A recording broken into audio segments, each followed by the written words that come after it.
Სვირფასო პრემიერ-მინისტრო პატივცემულო უნგრეთის მთავრობის წევრებო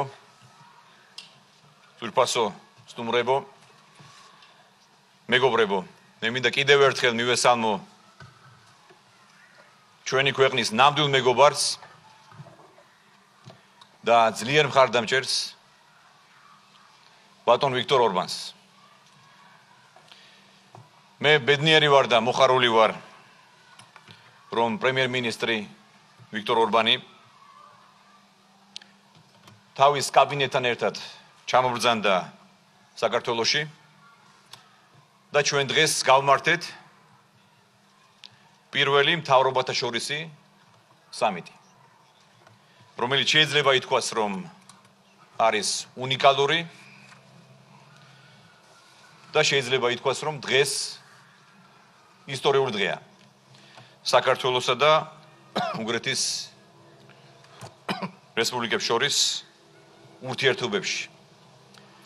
მე შეგახსენებთ სვირფასო მეგობრებო რომ ჩვენ საკმაოდ ინტენსიური შეხვედრები ჰქონდა ბოლო ერთ წლის განმავლობაში მე ვიყავი ვიზიტით ბუდაპეშტში სადაც შევთანხმდით სწორედ პირველი მთავრობათა შორისი სამიტის გამართვის შესახებ ასევე ბუდაპეშტში ხელი მოვაწერეთ შეთანხმებას და ჩვენ გავხდით სტრატეგიული პარტნიორები მე მინდა მთავრობის სახელით გამოვხატო გულწრფელი მადლიერება ბატონო ვიქტორ პირად თქვენდამი ვინაიდან თქვენ ხართ როგორც მე აღვნიშნე ჩვენი ქვეყნის და ჩვენი ხალხის ნამდვილი მეგობარი და ძლიერი მხარდამჭერი ჩვენი ქვეყნის ტერიტორიული მთლიანობის სუვერენიტეტის და ჩვენი ქვეყნის ევროინტეგრაციის აქვე მინდა აღვნიშნო რომ განსაკუთრებით გვახარებს ის ფაქტი რომ ჩვენს ქვეყნებს საერთიანებთ ტრადიციული და მარადიული ღირებულებების ერთგულება რომლებმაც შეიძლება ითქვას გადამწყვეტი როლი ითამაშეს ჩვენი ისტორიის, კულტურის, ჩვენი იდენტობის შენარჩუნებაში და ზოგადად ყოველდღიური ცხოვრების ჩამოყალიბებაში. ეს მოიცავს რა თქმა უნდა ჩვენი ქვეყნების სამშობლოსა და ჩვენი მრწამსის რელიგიისადმი ერთგულებას, ოჯახის სიწმინდის, ჩვენი ტრადიციების პატივისცემას და მე არ შემიძლია არ აღვნიშნო ბატონი ვიქტორ ორბანის ღვაწლი აი ამ ნამდვილი ფასეულობების ტრადიციების დაცვაში, გამტკიცებასა და გაძლიერებაში. მე უნგრეთში თქვი და მინდა გავიმეორო, რომ უნგრელ ხალხს ნამდვილად გაუმართლა, რომ ასეთ რთულ დროს, ასეთ არაპროგნოზირებად დროს უნგრეთს ხავს ასეთი ძლიერი და პატრიოტი ლიდერი, რომელიც მხოლოდ საკუთარი ქვეყნის ინტერესებს იცავს და ემსახურება საკუთარი ხალხის ინტერესებს. ჩვენ გქონდა ძალიან ნაყოფიერი შეხვედრა პრემიერ-მინისტრთან ჩვენ განვიხილეთ ქვეყნებს შორის არსებული ურთიერთობები, რომელიც შეეხება ვაჭრობას, ეკონომიკას, უსაფრთხოებას, თავდაცვის განათლებას, კულტურას. ყველა მიმართულებით ჩვენ გვაქვს კონკრეტული ხელშესახები, წინსვლა და შედეგები. მე ვფიქრობ დღევანდელი დღეც სწორედ საფუძველს ჩაუყრის კიდევ უფრო მეტი შედეგების მოტანას ჩვენი ქვეყნებისთვის, ჩვენი ხალხებისთვის. მე ასევე მინდა ვთქვა, რომ რა თქმა უნდა დღეს საქართველოს იმყოფება საკმაოდ რთულ ვითარებაში, გეოპოლიტიკურ ვითარება არის ძალიან შეცვლილი მთელ სოფლიოში და განსაკუთრებით ევროპის კონტინენტზე, მას შემდეგ რაც დაიწყო უკრაინაში ომი და იცით რომ პირველი ომი ჩვენს ქვეყანაში იყო 2008 წელს, რამაც განაპირობა ჩვენი ქვეყნის ტერიტორიის 20%-ის ოკუპაცია რუსეთის მიერ. 2012 წლიდან მოყოლებული ჩვენი ქვეყნის ხელისუფლების, ჩვენი მთავრობის სწორი, პრაგმატული და პატრიოტული პოლიტიკის შედეგად დღეს ქვეყანაში გვაქვს ერთადერთი უპრეცედენტო მშვიდობიანი და სტაბილური პერიოდი, რამაც მოიტანა კონკრეტული ხელშესახები, ძლიერ ეკონომიკური აღმასვლა და კეთილდღეობა მოუტანა ჩვენს ხალხს. აქვე მინდა აღვნიშნო და მის სახებ, რა თქმა უნდა, ბატონი პრემიერი არის ინფორმირებული, რომ ბოლო 10 წელიწადში ჩვენმა მთავრობამ და ჩვენმა პოლიტიკურმა პარტიამ გააკეთა მაქსიმუმი საქართველოს ევროპასთან დასაახლოებლად. თუ რაიმე კონკრეტული შედეგის მიღწევა იყო შესაძლებელი, ეს ყველა შედეგი სწორედ ჩვენმა პოლიტიკურმა გუნდმა შეძლო. იქნებოდა ეს ასოცირების შეთანხმების გაფორმება, თავისუფალი ვაჭრობის გაფორმება ევროპასთან, უვიზო რეჟიმის მიღება ჩვენი მოქალაქეებისთვის, შარშან მივიღეთ ჩვენი ევროპული პერსპექტივა. სამწუხაროდ უნდა აღინიშნოს, რომ შარშან საკმაოდ უსამართლოდ მოგვექცნენ ჩვენს ქვეყანას და ამას თავის სახელი დაარქვა ბატონმა ვიქტორმა ბუდაპეშტში, როცა ამ გადაწყვეტილებას უწოდა ამორალური და უსამართლო. რა თქმა უნდა, ჩვენ ბოლო ერთ წლის განმავლობაში მაქსიმუმი გავაკეთეთ, რომ შეგვესრულებინა 12-ვე რეკომენდაცია, რომელიც იქნა გადმოცემული ევროკომისიის მიერ. პროცესი ახლაც გრძელდება. ეს მუდმივი პროცესია, ბუნებრივია. ჩვენ ახლა ველოდებით წლის ბოლოს ევროკომისიის გადაწყვეტილებას, რომელსაც მე ვფიქრობ ექნება მყარი საფუძველი და რაც თავარია მინდა აღვნიშნო, რომ თუ დამსახურებაზეა საუბარი, ბუნებრივია საქართველოს დაიმსახურა, ვინაიდან ჩვენ კარგად ვიცით იმ ქვეყნების მდგომარეობა და რა თქმა უნდა არ მინდა ახლა სხვა ქვეყნებზე ვისაუბრო, მაგრამ ვიცით კარგად თუ რომელ ქვეყნებს მისცეს სტატუსი და მათთან შედარებით რა თქმა უნდა საქართველო არის ორჯერ სამჯერ წინ. ნებისმიერ სფეროში იქნება ეს საჯარო მმართველობა თუ გამჭვირვალობა თუ კორუფციის კონტროლი თუ მართლმსაჯულების რეფორმები, ყველა მიმართულებით ჩვენ ვართ მოწინავე ქვეყანა და რა თქმა უნდა იქნება ეს დამსახურებაზე დაფუძნებული გადაწყვეტილება თუ პოლიტიკური, ამ შემთხვევაში რა თქმა უნდა მესმის, რომ ეს უფრო მნიშვნელოვანად არის პოლიტიკური გადაწყვეტილება, საქართველოს უნდა მიიღოს კანდიდატის სტატუსი. ვინაიდან ეს არის ჩვენი ხალხის და ჩვენი ქვეყნის არჩევანი და საქართველოს ხელისუფლებამ ბოლო 10 წელიწადში მაქსიმუმი გააკეთა. სხვა შემთხვევაში უბრალოდ გაუგებარი იქნება. ყოველგვარ არგუმენტაციას იქნება მოკლებული და რაციონალს იქნება მოკლებული ევროპის გადაწყვეტილება. ქართველებს ყველაზე მეტად მე ამასინათ აღვნიშნე, რომ არ გვიყვარს და ვერ ვეგუებთ უსამართლობას და ჩაგვრას და მე კიდევ ერთხელ მინდა იმედი გამოთქვა, რომ ევროკავშირის წევრთა უმრავლესობა მიიღებს გადაწყვეტილებას და ჩვენი ქვეყანა მიიღებს კანდიდატის სტატუსს. დღეს შევიკრიბეთ, აქვე მინდა აღვნიშნო ამ ისტორიულ ადგილას ჩვენი დიდი მეფის ერეკლე მეორის სასახლეში. ბატონ პრემიერ-მინისტრს ვუთხარი, რომ ჩვენი მეფე იყო გამორჩეული თავისი ნიჭით. იგი იყო მიჩნეული როგორც ერთ-ერთი ყველაზე დიდი სტრატეგი, დიდი მხედართმთავარი, რეფორმატორი, რომელმაც საფუძველი ჩაუყარა ჩვენი ქვეყნის გაძლიერებას, მოდერნიზაციას.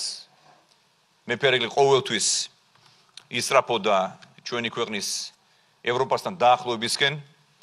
აქვე მინდა აღვნიშნო და ეს ამის თაობაზე ვუთხარი ბატონ პრემიერ-მინისტრს, რომ არსებობს კონკრეტული ფაქტები და ისტორიული დოკუმენტები, როცა თავის დროზე ჩვენი მეფე უგზავნიდა ევროპელ მონარქებს მიმართავდა თხოვნით, იქნებოდა ეს ფინანსური დახმარება თუ სამხედრო დახმარება და ზოგადად მისი მთავარი мотиваცია იყო ჩვენი ქვეყნის დაკავშირება ევროპასთან და დაახლოება ევროპასთან. სამწუხაროდ მაშინ ევროპელი მონარქების მხრიდან ნაკლები ყურადღება იქცეოდა საქართველოს და ფაქტიურად უყურადღებოდ იყო დარჩენილი საქართველო, მაგრამ დღეს ჩვენ ამაყად შეგვიძლია ვთქვათ, რომ გვაქვს ძლიერი მხარდაჭერა ნამდვილი ევროპელი ლიდერების, ისეთი როგორიც არის ბატონი ვიქტორ ორბანი. და სწორედ ამიტომ ჩვენი სურვილი იყო, გარდა იმისა, რომ რა თქმა უნდა ჩვენ გვიხარია ბატონი ორბანის სტუმრობა, ასევე გვინდოდა რომ გვეჩვენებინა ჩვენი ისტორიული მხარე, კახეთი, ღვინის სამშობლო და კიდევ ერთხელ მინდა ბატონ ვიქტორ ორბანს მადლობა გადაუხადო მას და მის მთავრობას სტუმრობისთვის, მხარდაჭერისთვის და მეგობრობისთვის. დიდი მადლობა.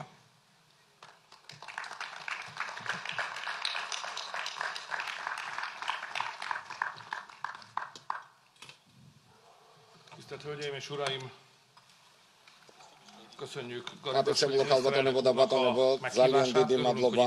მადლობა სუხთებთ პრემიერ-მინისტრ ღარიბაშვილს მოწვევისთვის. ძალიან მოხარულები ვართ, რომ საქართველოში ვიმყოფებით.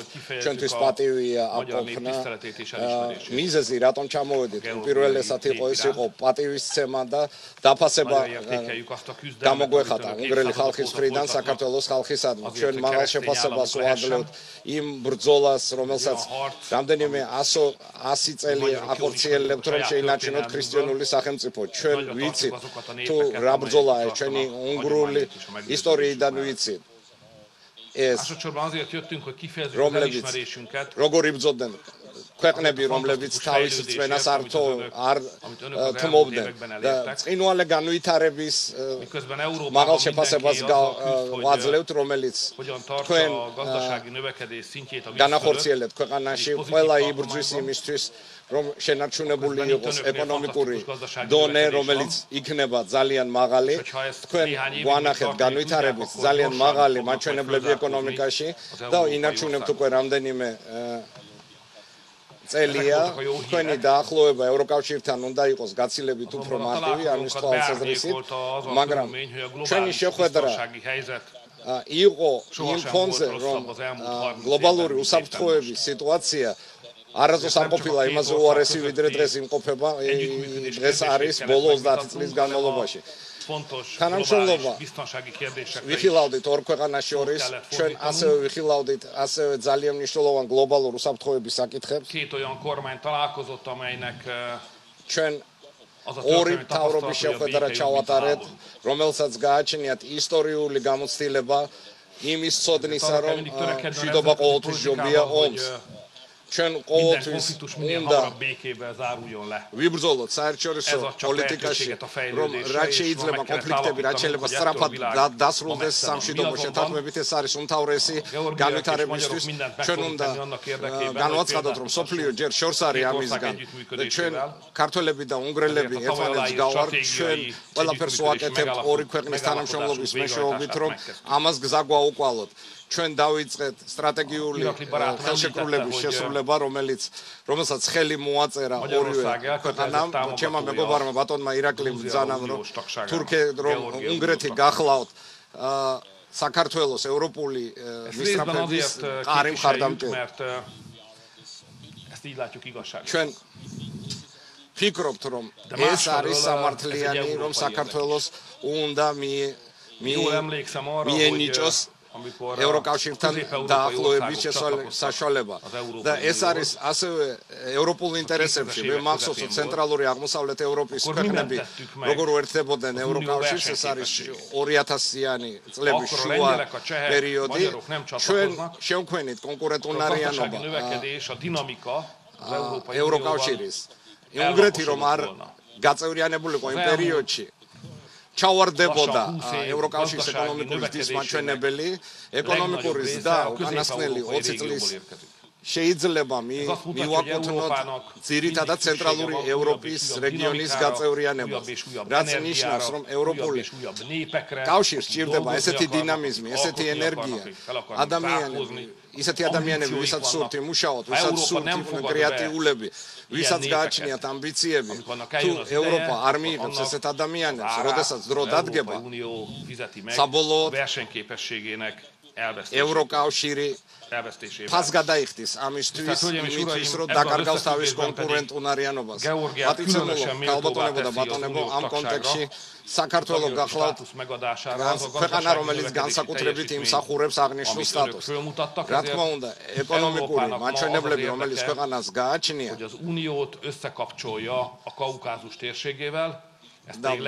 არის მაღალი და მე მწამს, რომ ევროკავშირს ინტერესები აქვს დაუკავშირდეს კავკასიის რეგიონს, საუკეთესო გამოსავალია დაუკავშირდეს საქართველოს მეშვეობით, ამიტომ ძალიან გულდაწყვეტილები ვართ, გაბრაზებულები, რომ საქართველოს ვერ მიიღო კანდიდატის სტატუსი, როდესაც იმ ქვეყნებმა მიიღეს გაცილებით ჩამორჩენილები არიან განვითარების თვალსაზრისით საქართველოსთან შედარებით მიიღეს ეს სტატუსი.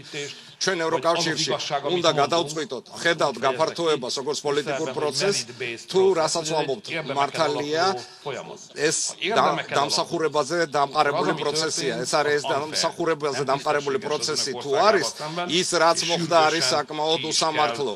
თქვენ ქვეყანასთან დაკავშირებით და ეს უნდა გამოსწორდეს, რაც შეიძლება უფრო მალე.